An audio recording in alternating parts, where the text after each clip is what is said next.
Hey guys, I'm the LockPicking Patrolman, and we're back again with Series 2 of Extreme LockSport. In this series of videos, we're going to be exploring the American Lock 1200 series. So you can see I've got right here. So stay tuned and we'll get picking and start having some fun.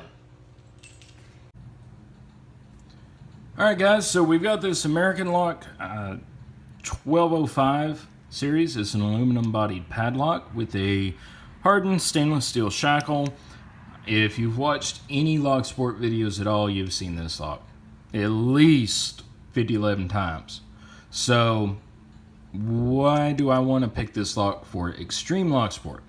Well, there are several different reasons. It has a 5-pin core. Sometimes it can be pinned up to 6 pins, but typically from the factory they come with only 5.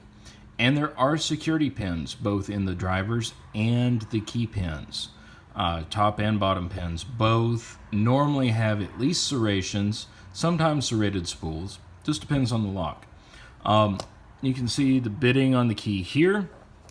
You can see that it works just fine. So let's go ahead and test this the same way a lot of LockSporters work, in a vise. You know, wait, what? Why is LPP picking this lock in a vise? It's a padlock. Well, again, a lot of LockSporters would pick this in a vise. And I want to show the difference between picking in a vise and picking in hand. And we'll move on from there. So the tools that I'm going to be using for this entire series are this tensioner, where I have one end that is angled, perpendicular to the rest of the tensioner. It's a wiper insert type tensioner. This way it can be used in the top of the keyway, or if you've got one of those pesky indoor quick sets that are in the knob, you can put it down here in the bottom of the keyway. But we're going to use it for now up here. And then in some videos, we may use this end of it. So that's the tensioner. And then the pick is going to be the Southward Max, which is a very strong steel. And I believe this is the number 6 hook that they have. This is one of the picks that's in my everyday case. So let's go ahead and pick this guy open. Okay, nothing on 1, nothing on 2, nothing on 3. Little click out of 4. 5 is bound. 2 clicks out of 5. Nothing on 1, 2. 3 is bound. Okay, 3 clicks out of 3. Nothing on 4. And 5 is still solid. Okay, 1 click out of 1. Okay, that wasn't counter rotation. I think we're back here on 3, 4, and 5 feel okay. 1 again. And we're open. So that was what, 20 seconds-ish? I don't know. I wasn't paying attention to the timer. All right, so now let's pick it in hand.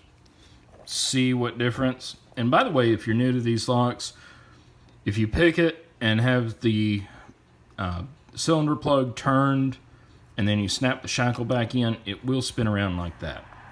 Won't cause you any problems. You just have to take your turning tool and turn it back to the locked position. So again, I'm going to go top of the keyway tension, picking in hand, same pick.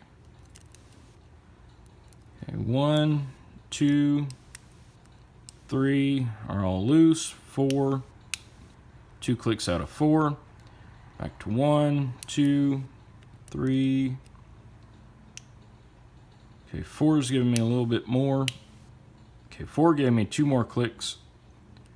Nothing on 5. 1 gave me a click. Okay, 2 gave me a click. And on 3. Feels like I got a little turn on the core. Back here to 1. 1 click out of 1, and we're open. Let's go ahead and take this guy apart. That way you guys can see all of the pins inside. This will be the only time during this series that I will gut this lock. I don't feel the need in,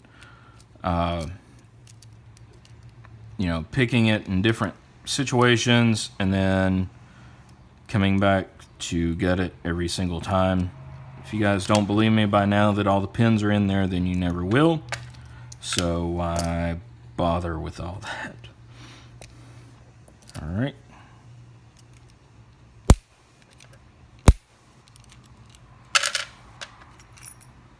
Okay, there we go. We do have an anti-bypass plate on there, which prevents somebody from taking a bypass tool, sticking it through the keyway to the back, and then manipulating the actuator. Always a very good thing to see. All right, let's go ahead and lock it back up since I do have a key. Make getting this clip off of here easier in theory.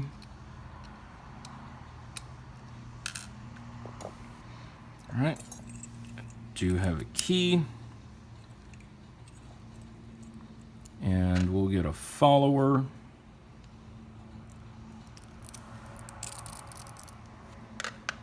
There we go. And as you can see, everything is in there and working. Let's go with 1 is serrated, 2 is serrated, so it's 3. So is 4, and so is 5.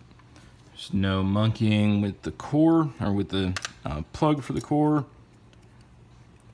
Arrange these pins the correct way quickly. Y'all have seen me do this before, so it's nothing new. And we'll take out the driver pins, or the top pins.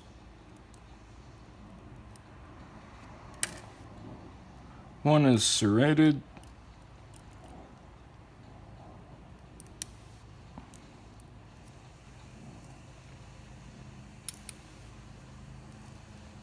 Dropped our springs.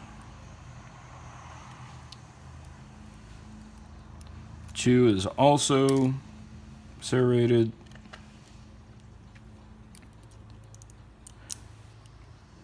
And I will actually be surprised if there is a spool in here, just because of the way it felt.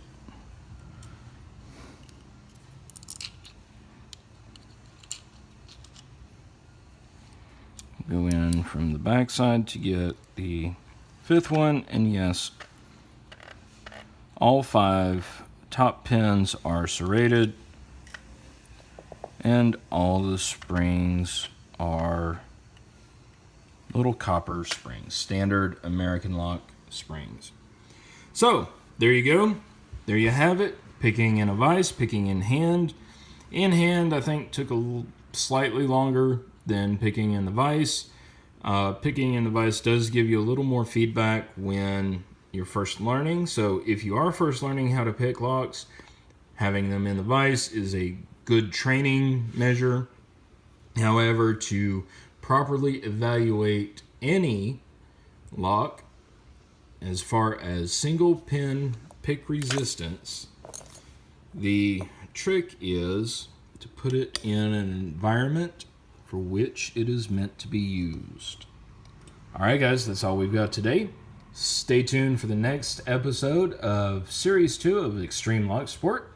And until then, stay out of trouble and have fun picking. We'll see you next time.